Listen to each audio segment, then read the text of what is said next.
Hello, welcome to Computer Tech and More. Today we're going to be doing more of a roundup video, and we're going to be taking specifically a look at these three number pads, and I chose them because they had tactile style switches. We have the MagForce Crystal with MagForce Smart Wireless, and we have the EpoMaker 20% keyboard. Let's get right into kind of opening them up. So I do have one small admission to make while we're in this beginning part of this video. I have used all these number pads basically already by this filming, and just kind of to test them out. So the first one we're going to take a look at this MagForce. It comes in very basic packaging, and it comes with a USB mini. I think that's the mini. USB 2 mini style switch plug.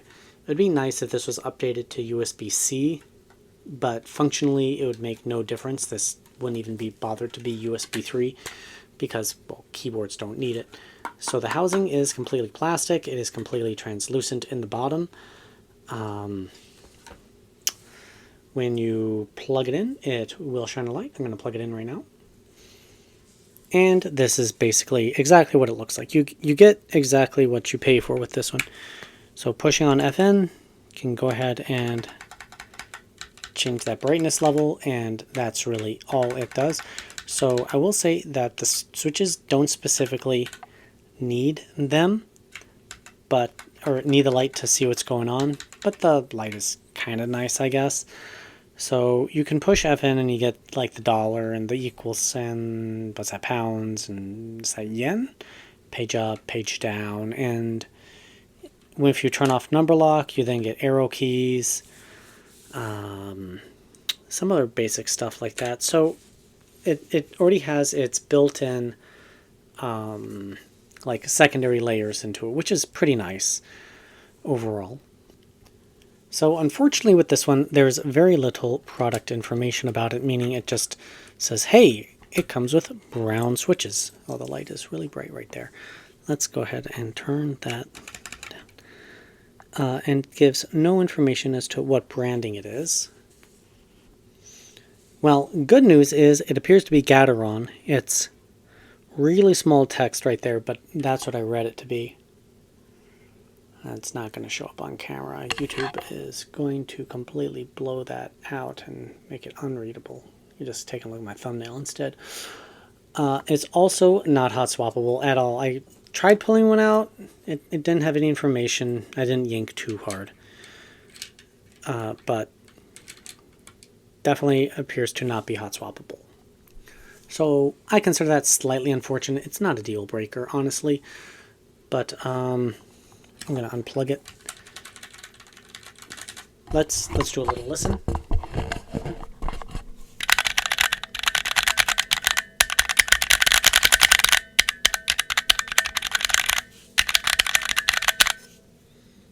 One plus 2 equals 3. Go.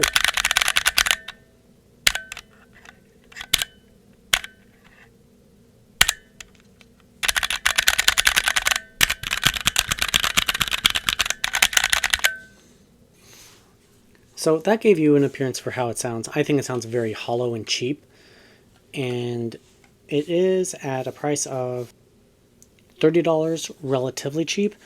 But, I don't know. Would you expect more for $30? Less for $30? I don't really know. But overall, I'd call it adequate and just fine for daily use if you don't mind a wire. But for me, I think it sounds too hollow. And I'd like the option to be able to swap out the switches to something I might like better. So let's take a look at the next option. Okay, and the next option is the exact same brand, just in wireless option. So it is functionally the exact same device. The top, oh, I didn't mention this with the other one. The top plate, it's impossible to know exactly what material it is because the housing rides up over the top. While for the wireless one, it is basically a low profile housing, and it feels metallic, but the bottom is still hollow. And I took out my batteries because it's fine, but I guess I just don't mind wired. at this point. Wireless would be nice, but it was fine. It was sufficient. But again, you can't hot swap the switches. They are listed as brown, but I suspect they are Gateron browns. It's got no lights in it, and well, let's just do a quick listen for the sound.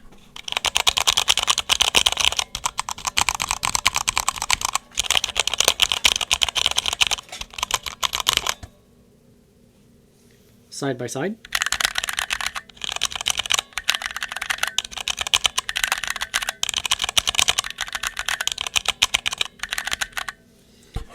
So personally, I do prefer the sound of the black one. It just sounds a little bit better. And I guess overall it's fine. It features the same level of secondary functionality that you saw on the white one, where you push FN and you get the secondary abilities, but obviously no lighting on it. Let's go ahead and pull off one of these keycaps.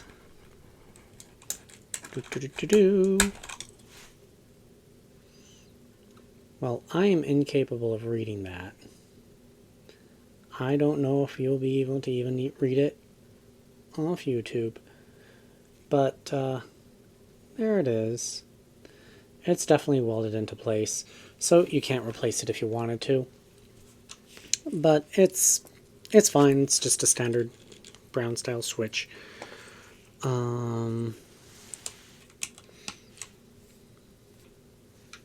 It is very light. It does have rubber pads on the bottom.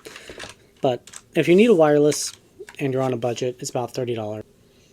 I'm sorry, $36. So it's not terribly expensive, but you do need to get, 2 batteries, and I'm not entirely sure how long it'll last. So I would just invest in some rechargeable batteries and be done with it if I were to keep this one. Otherwise, I'd probably end up spending more money on one that has rechargeable batteries. Let's move on to the last one.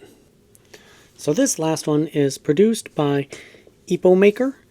I read mixed reviews about the software, which apparently is hard to use, and I'm going to work with it here in a few minutes. I haven't tried it out just yet as of right now filming.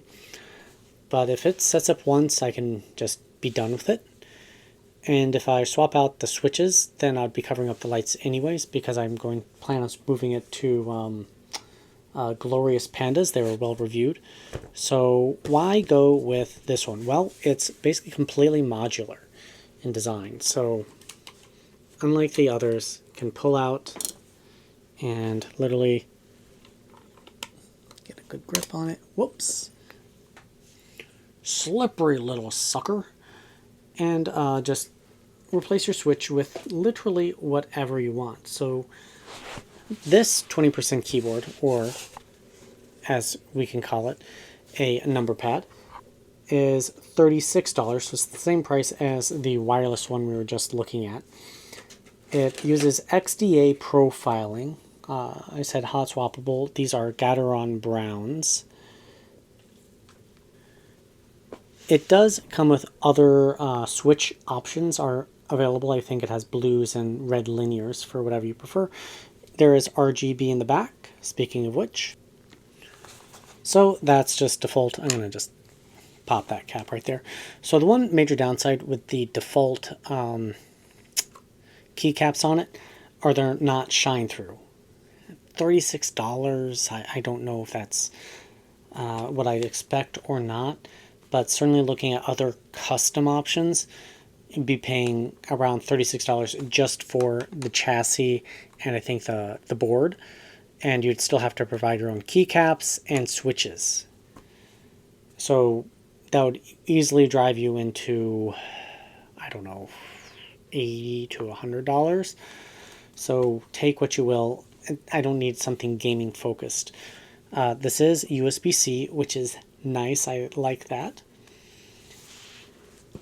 Oh, and I should note, it uses 3-pin, and in there you can see it uses 3-pin, and you can just line it up and put it into place. There we go.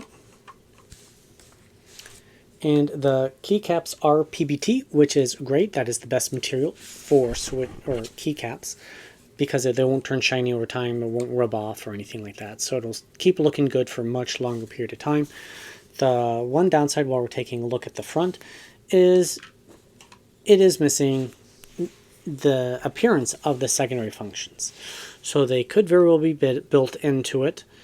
I need to we'll jump into the software here in a second, but they're just not obvious on the surface. But overall, it's effectively exactly the same, just that's back delete, so they're, swapped, but you can customize it in software.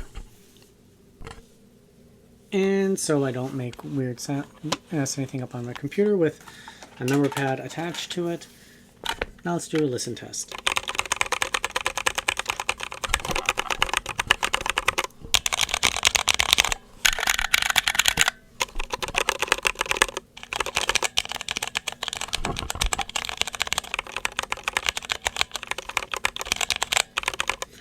So you could kind of get the idea of it. I think that the EpoMaker sounds the best. It has the best feeling switches. So this might actually not be Gateron. I don't really know. It might just be some generic brown.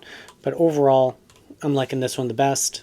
And it'll probably be the one that I end up keeping right now unless I find a really good wireless one that I like. But let's, I guess, move on to its specific software. Okay, this is the software for the EpoMaker. And it's pretty basic. So first thing, is clicking this dazzle just changes the hue of the color. I just want to do that quick demonstration. So as you click through it, you may see slight changes in color as if you're using dazzle or not. All right, over here in the corner you have always on, dynamic, spectrum light, drift, waves. So it's a whole bunch of other preloaded loadouts for colors. And under options, can't really see anything there. So we can click on custom color and set it up to be whatever color we want, and clicking on it loads it pretty much instantaneously.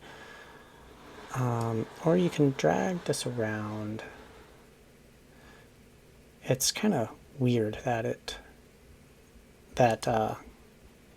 there, now it's actually displaying the color spectrum that I want. So as long as you're holding it, it won't change the color. As soon as you let go, it loads up on the device. That looks pretty good. Confirm. All right, then if we click it, that's the color. If I turn on dazzle, what happens? Why is it red now?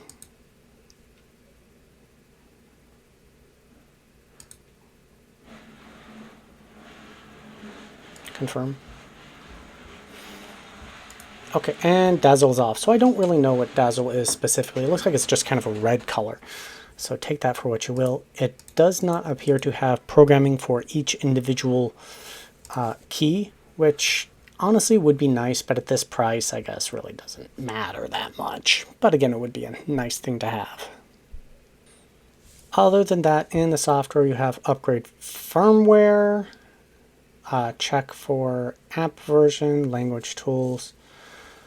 You can create an account with EpoMaker, share, not really sure what's in there. Then we have our macro layers, we already looked at the lighting, and then our main. So you can check out what the FN layer is, clicking on it. System cannot be modified, okay. So then you can select what you want it to be. Media, mouse. I'm going to just close that. I guess that's really it for this software. It's pretty basic overall, so it's fine, it's usable. And I guess that is all there is to say about the EpoMaker. It appears to be the one I'm going to choose right now, especially since I can swap out the switches. And in another video, I'm actually going to test out a couple different switches inside of it. So unless there's a change, this is my Numb-pad, And thank you for watching, and I'll see you next time. Subscribe for more content. I'm doing a lot of fan testing right now.